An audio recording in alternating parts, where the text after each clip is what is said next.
Ya, saudara, varian Delta Corona dikategorikan WHO sebagai variant of concern atau varian yang harus diperhatikan. Penularannya lebih cepat dibandingkan varian Alpha atau varian awal Corona. Lalu apa lagi yang harus diperhatikan dari varian Delta ini? Simak bersama saudara paparannya bersama Dazen Frila dalam Kamu Harus Tahu. Virus corona varian Delta kini tengah menghantui masyarakat Indonesia. Protokol kesehatan jangan kendur, karena varian asal India ini yang kini sudah ada di Kudus menular dengan cepat. Varian Delta atau B16172 memiliki kemampuan penularan 60% lebih tinggi dibandingkan varian Alpha atau varian pertama virus corona. Bahkan hanya dengan berada di satu ruangan bersama dengan orang dari varian Delta, virus dapat dengan cepat berpindah dan menggandakan diri dalam kurun waktu 4 hingga 11 hari. Gak heran, hanya dalam 6 bulan, varian Delta sudah menyebar ke lebih dari 60 negara dan dikategorikan WHO sebagai variant of concern. Varian ini juga loh yang sempat menimbulkan krisis COVID di India dan mendominasi kasus baru COVID-19 di Inggris. Nah, yang harus diperhatikan, gejala yang ditimbulkan oleh varian Delta ini lebih parah dibandingkan gejala COVID pada umumnya. Mulai dari nyeri ulu hati, gangguan lambung, resiko hilangnya pendengaran, hingga pembekuan darah yang bisa menyebabkan gangren dan harus diamputasi. Lah, santai aja, udah divaksin ini. Eits, jangan salah, varian Delta justru berpengaruh menurunkan efektivitas vaksin COVID-19.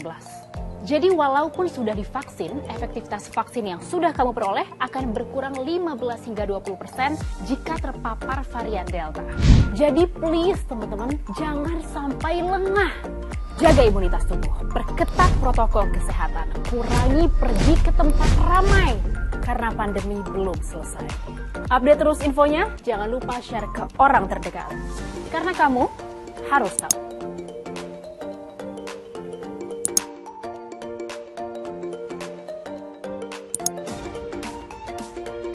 Assalamualaikum warahmatullahi wabarakatuh.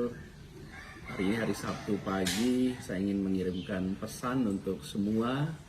Yuk kita di rumah saja. Hari Sabtu minggu ini dihabiskan bersama keluarga. Tidak usah bepergian kecuali kalau ada kebutuhan yang mendesak, yang penting dan pokok. Kalau tidak ada itu, di rumah saja. Dan kita semua hindari potensi penularan. Hari kemarin di Jakarta itu angka kasus barunya lebih dari 4.700. Ini salah satu yang tertinggi. Jangan sampai kita bepergian lalu terpapar dan akhirnya harus menjalani proses yang tidak sederhana. Apalagi kita tahu sekarang ini kapasitas di rumah sakit sudah makin terbatas. Jangan sampai tertular. Hindari bepergian yang tidak perlu. Nanti menyesal. Dan saya ingin ingatkan pada semua bahwa kita masih pandemi, ya mungkin kita lelah, kita capek, tetapi virusnya tidak capek, virusnya nggak lelah. Karena itu kita sabar, kita tuntaskan nanti vaksinasinya. Sambil menunggu itu semua tuntas, kita usahakan untuk di rumah saja. Jadi Sabtu minggu ini saya mengajak semuanya di rumah saja. Mungkin ada yang tanya tentang olahraga, boleh tidak olahraga? Ya bisa. Olahraga bisa bersepeda, bisa lari, bisa jalan. Yang penting jangan berkerumun. Sering masalahnya kalau olahraga itu bukan olahraganya, tapi sesudah olahraga lalu berkerumun. Nah ini yang harus dihindari, berkerumunnya. Kalau ke restoran sesudah olahraga, ya anjuran saya take away aja. Bisa mampir, kemudian beli, dibawa pulang. Jadi kita ingin warga semuanya terhindari dari potensi penularan sehingga semuanya bisa sehat.